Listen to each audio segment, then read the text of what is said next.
कल के कथा विश्राम में गुरु जी ने सब लोगों को बुला के भेजा और सब लोग आके इकट्ठे हुए। और अब जो रामायण का असली मनोभाव है उस मनोभाव की कथा शुरू होती है, जहां भरत जी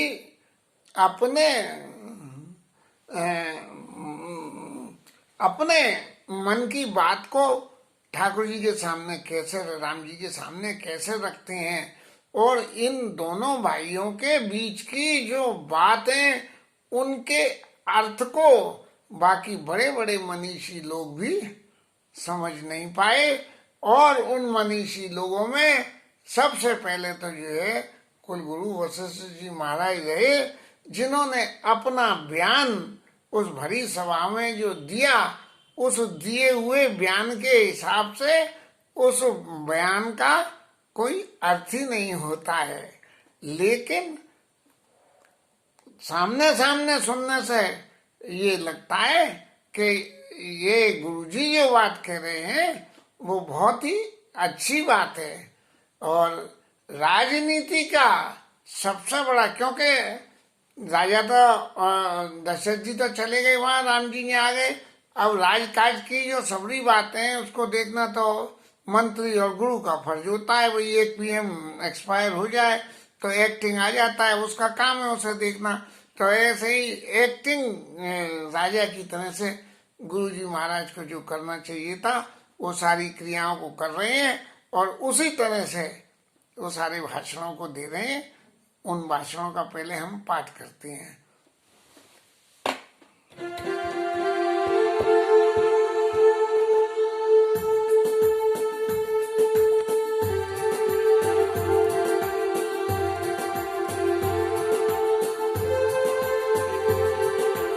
बोले मुनि बड़ा समय समाना सुनो बस।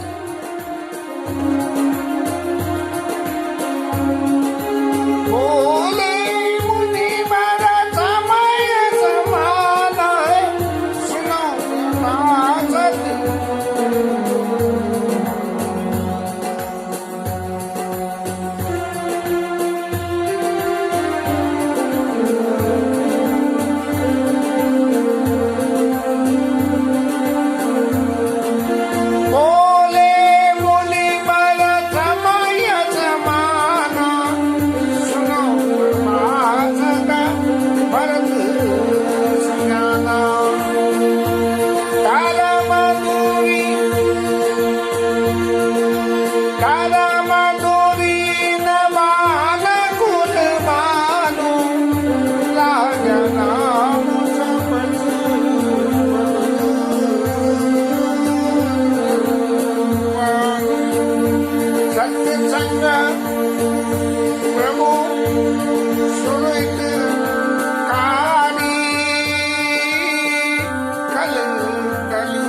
अनुसारी खल दल दलन देव हितकारी।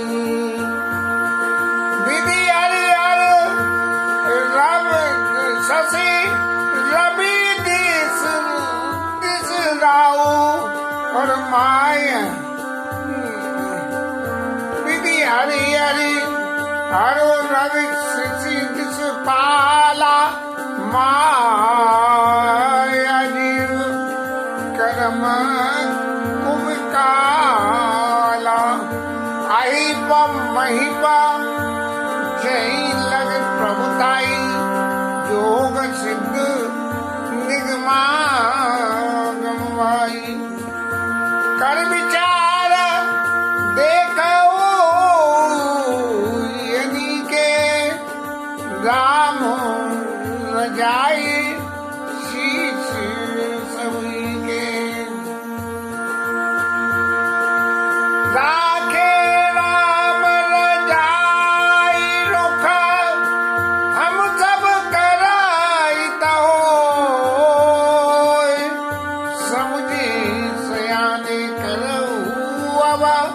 सब मिले सम्मत सोय। बोले मुनिवर समय समाना, सुनो सभासद भरत सुजाना। सब लोग सुने मेरी बात को भरत जी समय। गुरु वशिष्ठ जी ने भगवान राम की जो लीला थी, उस लीला की सारी परतों को खोल दिया, और खोलने के बाद में एक ही बात कह दी कि भगवान राम जी जो बात कह रहे हैं वो हम सबको मान लेना चाहिए।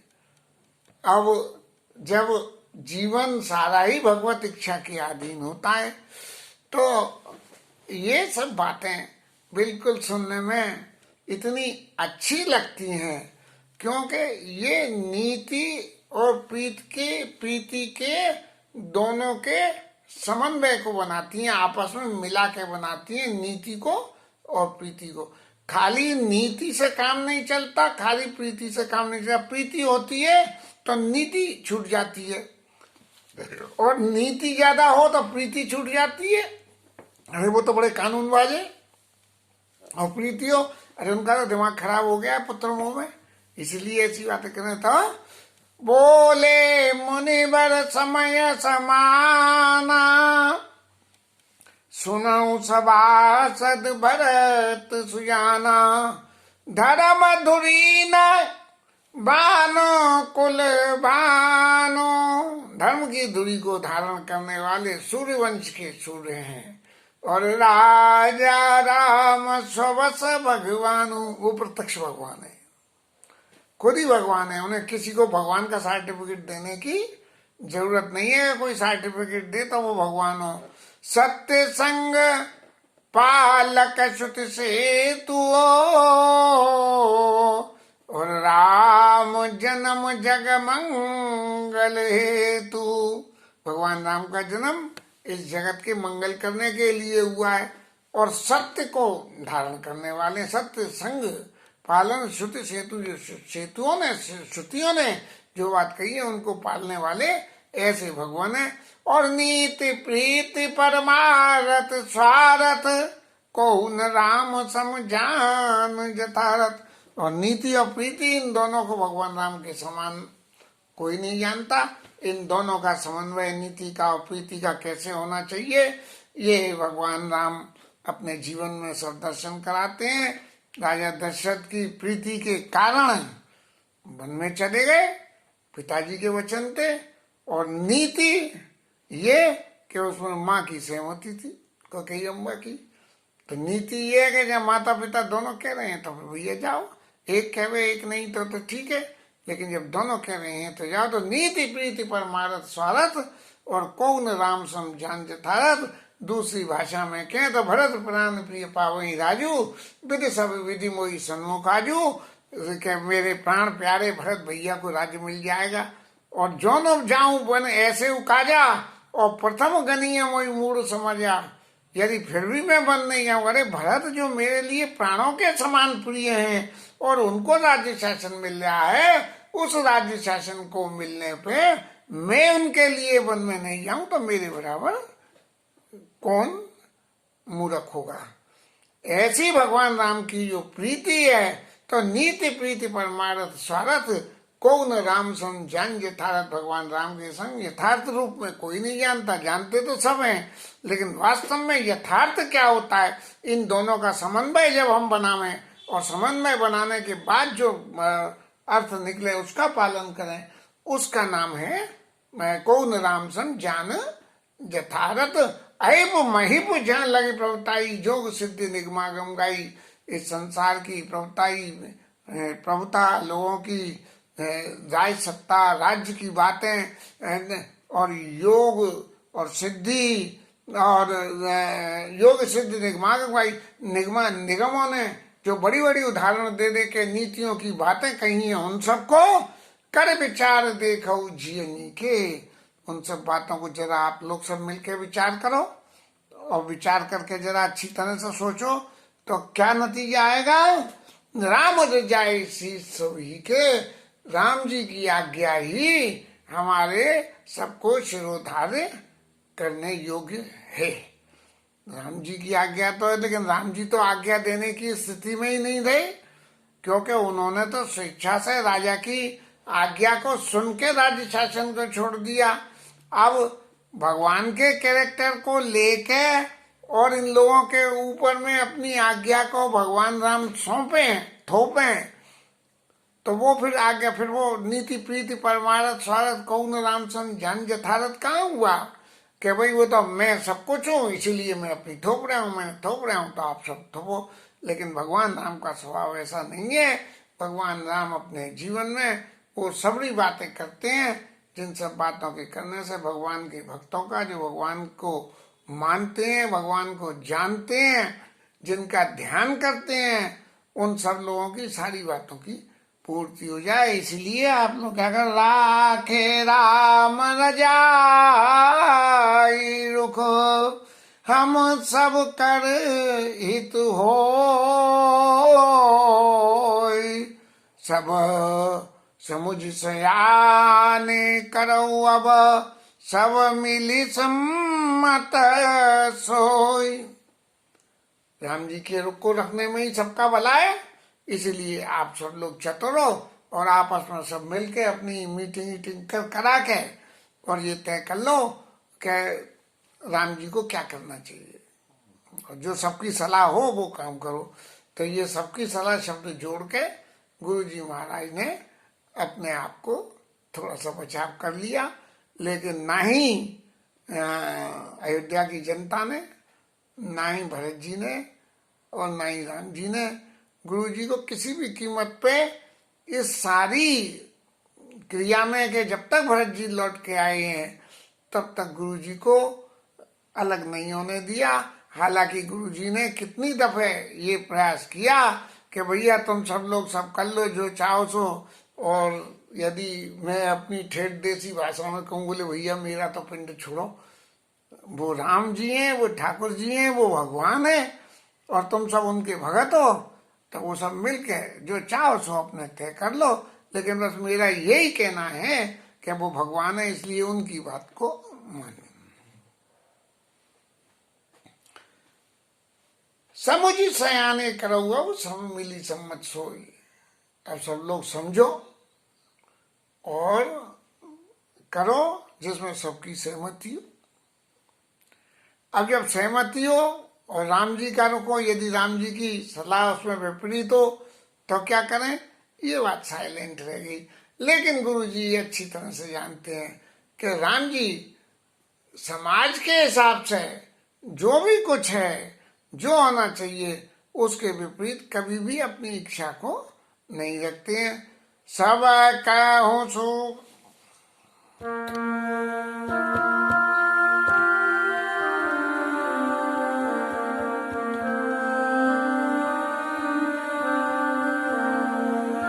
सब कहूँ सुख राम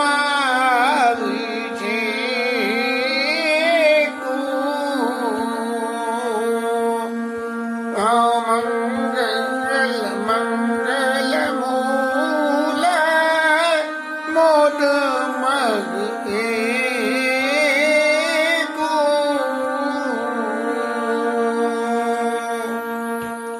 सब लोगों के लिए ये परम सुखमय है कि भगवान राम वापिस अयोध्या चल के राजकाज को संभाल लें। के विद्या बादा चली रघुराओ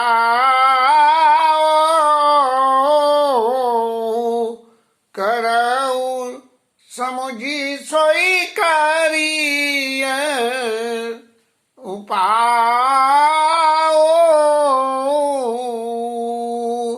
वहां तो सब लोगों के ऊपर में छोड़ दिया। फिर अगली बात में गुरुजी ने जब ये देखा कि लोगों के आप बाप से कि उनका संतोष ऐसा नहीं हो रहा, तब उन्होंने कहा कि राम जी को अयोध्या चलने में ही सबका सार है, इसीलिए सब लोग विचार करके और ये कहो कि हमें क्या करना चाहिए। सब सार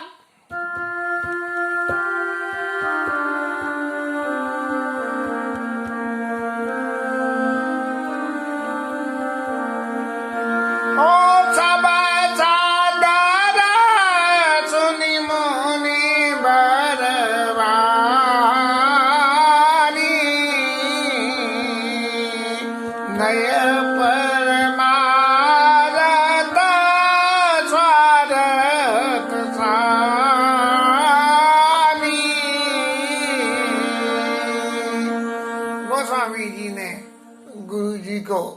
बात को अच्छी तरह समझ के पकड़ लिया और फिर उन्होंने लिख दिया कि ऐसे मुनिवर की वाणी को सुन के जो नीति सम्मत परमार्थ से संबंधित, राजा राम इसलिए परमार्थ से संबंधित, नीति ये कि वो हैं तो उन्हें राज्य में चलना चाहिए, और नए परमार्थ और स्वार्थ सानी। स्वार्थ क्या है भैया? सब लोगों का स्वार्थ है कि राजा राम होने चाहिए। और यदि हम ये कहें कि गुरु जी का स्वार्थ क्या है, बोले अगर ये नहीं चलेंगे तो सारा वजन मेरे ऊपर रहेगा, इसलिए राम जी अगर चले तो ज्यादा अच्छा है। उतर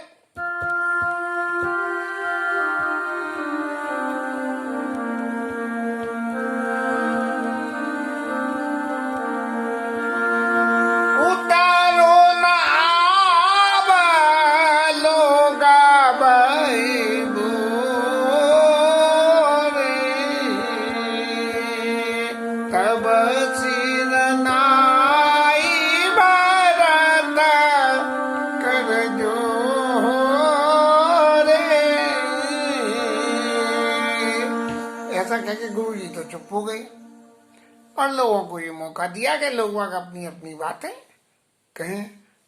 लेकिन जितने अयोध्यावासी थे ये सब थे, ये तो ऐसे भरत जी के स्नेह के कायल हो चुके थे कि भरत जी का प्रेम इतना सच्चा है कि उनके प्रेम के आगे राम जी के प्रेम को महत्ता देना भी नीति सम्मत नहीं रह जाएगा। इसलिए सब लोग तो चुप रहे। जब सब चुप रहे तो भरत जी महाराज उठ के खड़े हुए और उन्होंने सब लोगों को प्रणाम करके क्या कहा? भानुवंश भय भूप गनेरे अधिक एक तेक बड़े रे। इस भानुवंश में बड़े बड़े राजा लोग हुए और सब एक से एक बड़े हुए, जिनका यश शास्त्रों में वर्णित है। और जन्म तो सबका पितु माता और कर्म सुबह सुबह दे विधाता। ये भानुवंश में जितने भी राजा लोग हुए, कोई भी हुए, इन सब के जन्म का कारण तो माता ही पिता थे। और सबका पितु माता, कर्म शुभाशुभ देवी विधाता, और उनके किए हुए कर्मों के शुभ और अशुभ जैसे भी थे उनके फलों को देने वाला भगवान होता है। और दली दुख सजाए सकल कल्याणा असराउरी अशीष जग जाना। ये भानुवंश के ऊपर में गुरु वशिष्ठ जी की जो कृपा है, उस कृपा के हिसाब से कर्म और अशुभ और शुभ कर्मों का फल तो भगवान देते ही हैं, लेकिन इस कुल पे दलित दुख सजे सकल कल्याणा, आने वाले दुखों को मिटा के और सब तरह से कल्याण करने वाले असरा और आशीष जग जाना, ऐसी जो है गुरु जी महाराज का आशीर्वाद है। इनका आशीर्वाद जिसने ले लिया, इन्होंने जो सोच लिया, वो बात ही दल दुख सजई सकल कल्याण, दुख को मिटा के और सब तरह का जो है सब तरह का कल्याण करेगी। गुरु जी महाराज तो सोच रहे थे कि सब लोग विचार करो और फिर कर लो, लेकिन भरत जी ने फिर लौट के उन्हें वन दिया। कैसे? सो गोसाई विधि गति जय छे की। अरे विधाता को जो भी कुछ मंजूर हो वो तो होगा ही होगा, लेकिन जब गुरु जी ने ये सोच लिया कि कई विधि अवध चलिए रघुराऊ, रामचंद्र जी कैसे अयोध्या को चलेंगे, ये बातें आप कहो, तो फिर इस बात को मिटाने वाला कौन हो सकता है? इस बात को कौन मिटा सकता है? आखिर वो कौन ऐसा समर्थवान है कि गुरु जी का तो आशीर्वाद इतना है कि विधाता ने जो सोच लिया उसको भी मिटा सकते हैं। और इन्होंने सोच लिया गुरु जी ने कि कई भी डर में चली रगड़ाऊ तो इसको कोई मिटाने वाला नहीं है, इसलिए राम जी को अयोध्या चलना ही पड़ेगा। लेकिन अब मैं अपनी बात कहता हूँ, क्या कहते, बूझिए मोई उपाय सो सब मोर आवाज, सुन सने में मैं बचन गुरु और उमगा अनुराग।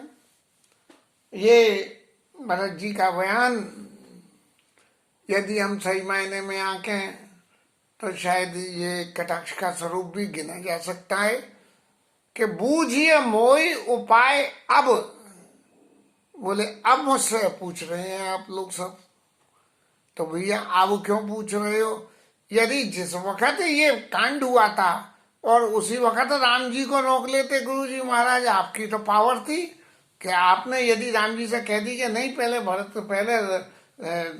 को राज्य दिया है तो पहले भरत को राजा होना चाहिए, वो राजा हो जाएंगे, उसके बाद आप वनवास जाओगे, क्योंकि पहला वरदान मांगा है वो पहले दो, दूसरा वाला दूसरे दो। और तब अगर मैं यहाँ आ जाता तो ऐसा कुछ होता नहीं। और भरत जी की इन बातों को सुन के सुन सने मैं वचन गुरु उर उमगा अनुराग, भरत जी के प्रति उनके चित्त में ऐसा अनुराग पैदा हो गया कि आगे चल के गुरु जी को खुद भी ये कहना कि भरत भगत बस भई मति भूरी, ताते कहूँ बहुरी बहुरी, भरत भगत बस भई मत भूरी। गुरु जी ने ये कह दी कि मेरी तो बुद्धि इनके चक्कर में भोली हो गई, बिल्कुल लल्लू बन गई मेरी बुद्धि के मैं क्या कहूँ और क्या नहीं कहूँ। भरत जी की इतनी प्रीति है राम जी के प्रति, इतना स्नेह है कि उसके आगे मेरा तो सब कुछ करना धरना ही, मेरा थोड़ा कानून शास्त्र सब बेकार हो गया है।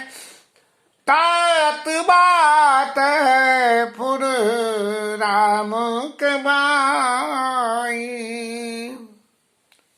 ये बात बिल्कुल सच्ची है कि राम जी की कृपा के बिना सब चीज बेकार है। और राम विमुख सिद्धि सपने नाई, भगवान राम के बिना कोई किसी तरह की सिद्धि नहीं है, ये बात बिल्कुल पक्की है गुरु जी जो कह रहे हैं। और सकुच उताता कहता एक बाता, अरध तजई बुदा सम्मत सर्वस जाता। गुरुजी महाराज की जो इसमें स्थिति हो गई है कि भरत सुने सने साने वचन गुरु उड़ूंगा अनुराग, ऐसा अनुराग भरत जी के प्रति पैदा हो गया। तो गुरु जी को फिर दोबारा से भरत जी की ये बात सुन के कि बूझिए मोई उपाय है, अब पूछ रहे हैं महाराज। तो फौरन जो है गुरु जी ने अमेंड कर दिया कि अब महाराज मैं एक बात आप लोगों को सबको कहना चाहता हूँ कि ये संसार की नीति में एक रीति और है कि अर्ध तजई बुद्ध सर्वस जाता, यदि किसी का सब कुछ जा रहा हो और आधा छोड़ के आधा बच रहा हो तो उसको स्वीकार कर लेना चाहिए। और फिर भरत जी से बोले तुम का नाना गब नऊ दोई भाई, और बहु फेर लखन सिया रघुराई। तुम दोनों भाई बन में चले जाओ और ये तीनों वापस आ जाए। थोड़ा सा विचार करें, यदि राजा क्या टालनी है और सब लोगों का हित है और सब लोग हैं तो फिर ये भी बेचारे वन में काहे जाए। अरे माननी है तो पूरी बात मानो, नहीं माननी है तो पूरी बात मत मानो, जो सबके हित में है उस बात को मानो। फिर ये क्या सोचने की जरूरत है कि तुम वन में चले जाओ। ऐसी गुरु जी की मति भरत भगत बस भई मति भोरी ऐसी हो गई है। और इनके इन बातों को सुन के सुवचन सुन सुवचन हर्षे दो घाता, और ऐसे सुखी हो गए भरत जी और शत्रुघ्न जी के वे प्रमोद परिपूर्ण गाता हृदय में ऐसा हो गया कि जिन्हें कितना बड़ा कौन सी संपत्ति मिल गई। मन प्रसन्न तन तेज विराजा जन जिय राम राव भय राजा। जन जिय राव राम भय राजा। ऐसा मन में खुशी हो गई जैसे भगवान राम तो जो है राजा हो गए और दशरथ जी जो है फिर लौट के अयोध्या में आ गए। बहुत लाभ लोगन लघुहानी सब दुख सुख सब रोवई रानी। पर रानियों की तो सब बात झांकी यहाँ रही। कुछ को लाभ हुआ कुछ को नुकसान हुआ। लाभ किन किन को हुआ? लाभ तो हुआ जो है अयोध्या वासियों को और नुकसान कौन को हुआ? जो सुन के देवताओं को, उन्हें सबसे ज्यादा नुकसान हुआ। कैसे हमारे तो हमने तो ये मंत्रा की मती फेरी, इतना उठक नाटक झूठ फूट करा और फिर नतीजा ये हुआ कि ये तो गुरु जी महाराज वापस राम जी को वहां भेजा दे रहे हैं। काई भरत मुनि का सुकीने फल जग जीवन अभी मत दीने। यदि आप महाराज ऐसा कहते और ये बात एग्जीक्यूट हो जाए तो मेरा तो इस संसार में जन्म लेना ही सुकारत हो जाएगा और मैं तो कानन करो जन्म भरि बासो एते अधिक नमोर सुपासु। मैं तो जो है पूरे जन्म भर जंगल में कानन में वास करूं, इससे ज्यादा मेरा कोई हित ही नहीं है। क्योंकि भगवान राम की सेवा करना उनकी साधना करने का सबसे बड़ा साधन है और मैं तो भगवान राम को छोड़ के कुछ भी नहीं कर सकता हूँ। उनकी हर रुचि के लिए, उनके हर सिद्धांत के लिए, उसको प्रतिपादन करने के लिए ही मैं हर समय तैयार हूँ। इसलिए मैं तो जन्म भर जंगल वन में रहना। अंतर्यामी राम सिय, भगवान राम अंतर्यामी है, मेरे दिल की सब बात जान। और तुम सर्वज्ञ सुजान, जानते आप भी हो लेकिन आप सुजान भी हो, चतुर भी हो कि आप जो है अपनी बात को रखने के लिए कोई ऐसी रास्ता निकाल सकते हो। तो इसलिए जो आपने ये बात कही है उस बात को मानने के तो पुर का कहा जो करा उदिज कीजिए ना बचन प्रवान। और यदि आप सुजानो, इसलिए आपने, यदि आप ये बात सच कहते हो तो कर कीजिए वचन प्रमाण। अपने इन वचनों को आप प्रमाणित रूप में सामने लाइए और इस काम के लिए करिए। मैं तो जन्म भर वन में बसने के लिए तैयार हूँ। इसके साथ ही आज की कथा विश्राम प्रसंग तो बहुत लंबा है लेकिन अपलोड होने में बहुत टाइम लग जाता है। अब ये 30 मिनट की भी कथा अपलोड होने में 12-13 घंटे लग जाते हैं। तो ये लगता है कि अपलोडिंग की वजह से थोड़ा सा अगर नहीं हो पाती है तो चित्त में ऐसा रहता है कि पता नहीं ये जो भगवान की कथा के लिए जो कथा का प्रकाश करना ये मैं दिल से चाहता हूँ, वो प्रकाश कैसे होगी? प्रयास नहीं करोगे तो कैसे होगी? इसीलिए अरद तजई बुध सर्वस जाता, बोले न हो उससे तो अच्छी है कि थोड़ी थोड़ी कथा करके होते। तो अपने तो जिंदगी भर ये राम जी की सेवा और कथा की करनी है, ऐसा संकल्प है। निर्वाह कराना न कराना ठाकुर जी की इच्छा है और हरि नाम कीर्तन।